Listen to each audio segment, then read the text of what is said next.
গাইবান্ধার গোবিন্দগঞ্জ উপজেলা স্বাস্থ্য কমপ্লেক্সে আকস্মিক পরিদর্শনে গিয়ে অব্যবস্থাপনা দেখে অসন্তুষ্টি প্রকাশ করেছেন স্বাস্থ্যমন্ত্রী সরদার মোহাম্মদ সাখাওয়াত হোসেন।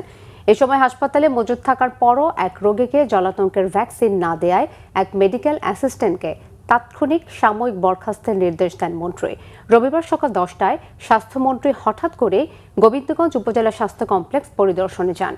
এ সময় তিনি জরুরি বিভাগ ঘুরে দেখেন এবং রোগীদের সঙ্গে কথা বলেন।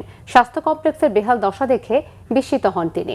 চিকিৎসাধীন এক বীর মুক্তিযোদ্ধার কাছে শোনেন হাসপাতালের নানা অব্যবস্থাপনা, দুর্নীতি, অনিয়ম, চিকিৎসক নার্সের গাফিলতি সহ নানা অভিযোগ। পরিদর্শনকালে কুকুরে কামড়ানো এক রোগী স্বাস্থ্যমন্ত্রীর কাছে অভিযোগ করেন যে তাকে হাসপাতাল থেকে ভ্যাকসিন দেওয়া হয়নি।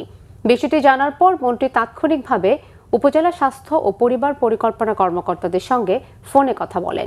এ ঘটনায় অভিযুক্ত মেডিকেল অ্যাসিস্ট্যান্ট হেদায়েতুল ইসলাম চৌধুরীকে সাময়িক বরখাস্তের নির্দেশ দেন।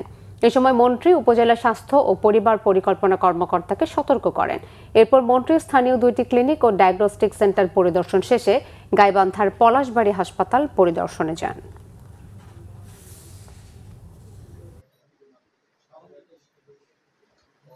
এখানে যা পেয়েছি, বেশিরভাগ ডাক্তার দেরিতে আসেন। আপনি যেটা বলেছেন, ডাক্তার প্রয়োজনের তুলনায় বিদ্যমান যে ডাক্তার অ্যালোকেট করা হয়েছে অর্গানোগ্রামে, তার চেয়ে ডাক্তারের পোস্টিং অনেক কম হয়েছে। এটা আমি দেখেছি, আমি নোট করে নিলাম। ইরেগুলারিটিস আছে, এটা আমি নোট করে নিলাম।